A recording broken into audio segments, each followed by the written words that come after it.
Assalamualaikum warahmatullahi wabarakatuh. Salam sehat bagi kita semua. Bertemu dengan saya, Vio Gazara Fernando, mahasiswa Program Studi Teknik Industri, Fakultas Sains dan Teknologi, Universitas Duta Bangsa Surakarta. Pada kesempatan kali ini, saya akan membagikan video tentang presentasi makalah yang sudah saya buat kemarin sebagai pemenuhan tugas mata kuliah Ekonomi Industri. Makalah ini saya buat dari referensi beberapa jurnal. Selanjutnya, mari kita lihat tentang presentasi yang saya buat. Saya di sini akan menjelaskan tentang pengaruh pertumbuhan ekonomi terhadap kesempatan kerja di berbagai daerah dari tahun 2015 sampai tahun 2021. Oleh saya sendiri, Vio Gazara Fernando, dengan nomor NIM 2003 12023. Selanjutnya, saya punya latar belakang yaitu karena salah satu indikator yang sering digunakan untuk mengukur prestasi ekonomi suatu negara adalah tingkat pertumbuhan ekonomi. Kegiatan ekonomi menggambarkan pertumbuhan ekonomi sejatinya adalah sebagai perkembangan ekonomi secara fisik. Pertambahan produksi barang dan jasa hingga perkembangan infrastruktur adalah bentuk dari perkembangan ekonomi secara fisik yang terjadi di suatu negara. Hal di atas dapat diukur dari perkembangan pendapatan nasional real yang dicapai suatu negara dalam jangka waktu tertentu. Pertumbuhan ekonomi yang terus meningkat dapat menggambarkan keberhasilan pembangunan ekonomi di suatu daerah, dan sebaliknya pertumbuhan ekonomi yang terus menurun dapat menggambarkan pembangunan ekonomi tidak berjalan atau mengalami kemunduran. Jadi saling bertimbal balik. Nah, pada dasarnya, pembangunan ekonomi mempunyai 4 dimensi pokok, yaitu pertama, ada pertumbuhan, 2, penanggulangan kemiskinan, ketiga, perubahan atau transformasi ekonomi, dan yang terakhir, keberlanjutan pembangunan dari masyarakat agraris menjadi masyarakat industri.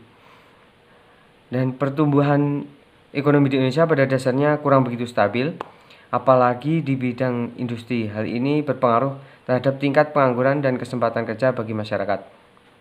Masalah kesempatan kerja atau pengangguran merupakan masalah yang sangat sulit dihindari bagi suatu negara, ya, bukan hanya di negara Indonesia dan juga bagi daerah di Indonesia maupun di luar negeri. Dan dari kesempatan kerja yang sangat minim itu menimbulkan masalah sosial seperti tindakan kriminalitas, dan masalah ekonomi. Kondisi tersebut dapat menurunkan tingkat kesejahteraan dan daya beli masyarakat. Semakin rendah angka pengangguran, maka semakin makmur kehidupan masyarakat suatu negara. Begitu juga sebaliknya. Walaupun menurut Badan Pusat Statistika, tingkat atau jumlah pengangguran di Indonesia mengalami penurunan selama 1 dekade terakhir, namun tetap saja jumlah pengangguran juga masih besar. Kesempatan kerja di Indonesia juga sedikit stabil, namun hal itu terpatahkan ketika ada wabah pandemi virus COVID-19 sehingga banyak pekerja yang di PHK dan kesempatan kerja menurun secara drastis. Dan sistem perekonomian pun mengalami kerugian besar, apalagi usaha masyarakat berbasis UMKM. Nah, untuk selanjutnya adalah metode. Saya menggunakan metode kualitatif karena memberikan analisis yang bersifat subjektif dan menggunakan jurnal-jurnal terdahulu sebagai referensi, terutama jurnal-jurnal dari daerah dan jurnal nasional.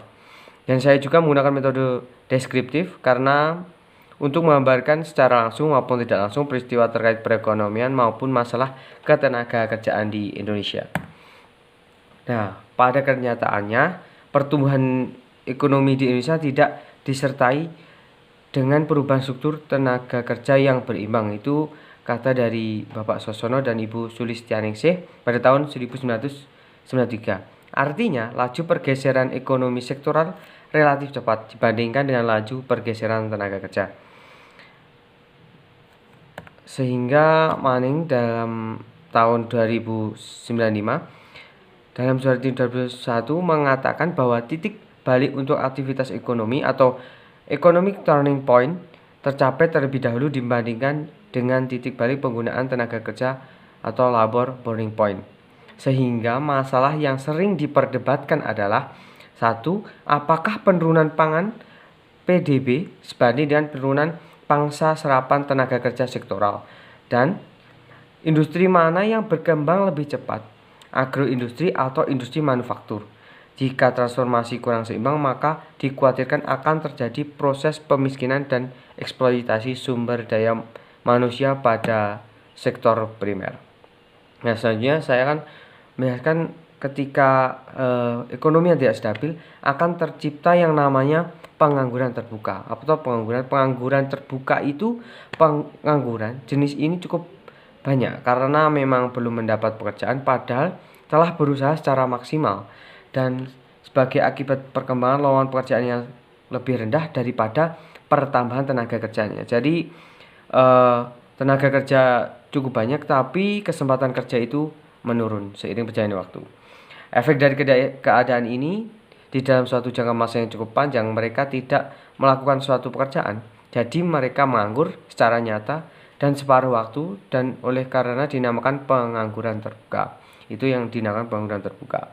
Nah, pengangguran terbuka dapat pula wujud sebagai akibat dari kegiatan ekonomi yang semakin menurun dari kemajuan teknologi yang mengurangi penggunaan tenaga kerja, atau sebagai akibat dari kemunduran perkembangan suatu industri. Dan ini data yang saya dapat dari Badan Pusat Statistika akibat COVID-19 kemarin yang berkepanjangan, terutama di Indonesia, berdampak pada tingkat pengangguran terbuka atau TPT sebesar 7,07% dan meningkat sekitar 1,84% poin dibandingkan dengan tahun 2019. Itu jadi pengangguran cukup banyak. Nah, dari data-data tadi saya mendapat hasil, yaitu dari analisis yang dilakukan menghasilkan data yang diperoleh dari Badan Pusat Statistika atau BPS bahwa lapangan usaha industri pengolahan dengan kontribusi mencapai 0,8%.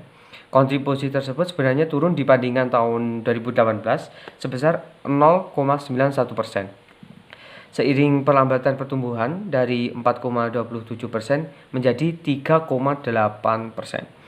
Kontribusi sektor perdagangan juga menurun dari 0,66% menjadi 0,61%. Demikian dengan sektor konstruksi yang turun dari 0,61% menjadi 0,58%. Hanya sektor informasi dan komunikasi yang mampu mencatat pertumbuhan kontribusi dari 0,36% menjadi 0,49%. Jadi ini malah berdampak baik di sektor informasi dan komunikasi karena pertumbuhan juga lebih cepat.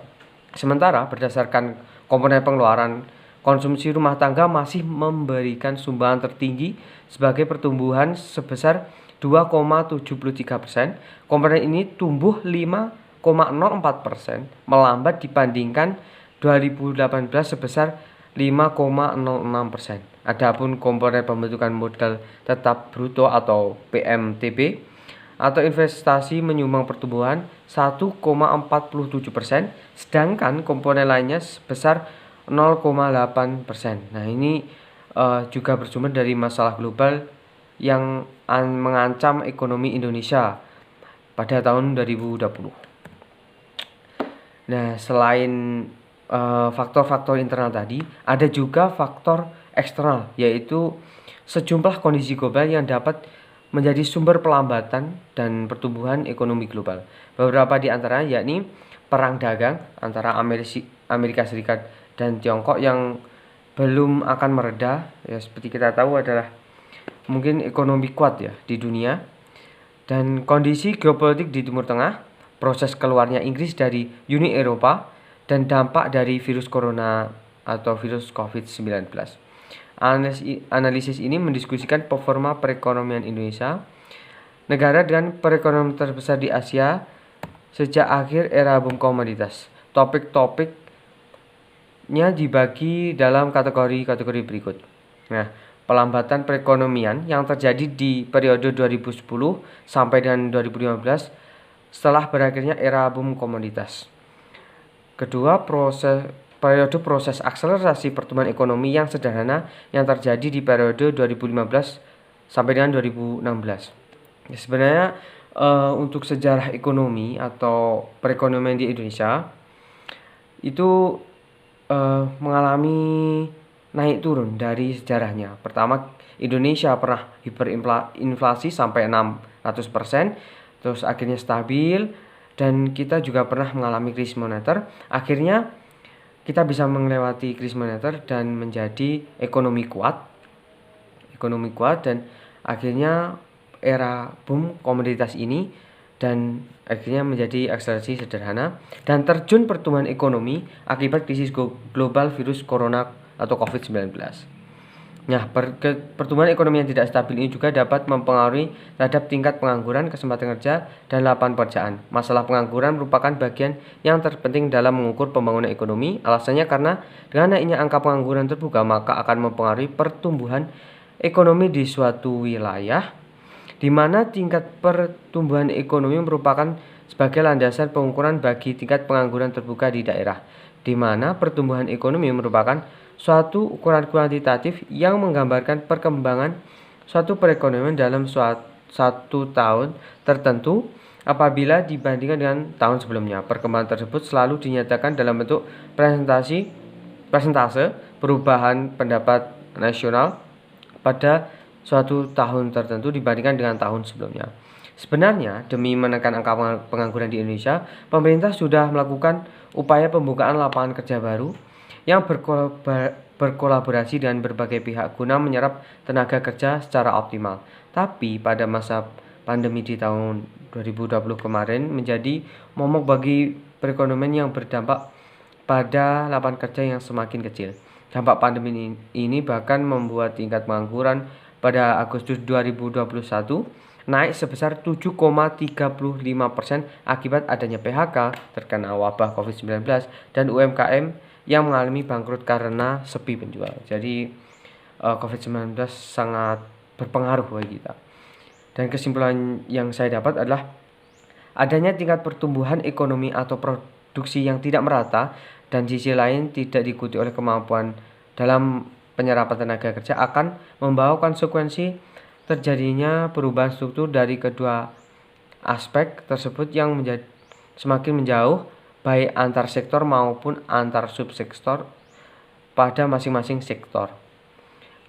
Pada bahasan berikut berturut-turut akan dilihat perubahan dari struktur tersebut baik antar sektor maupun antar subsektor.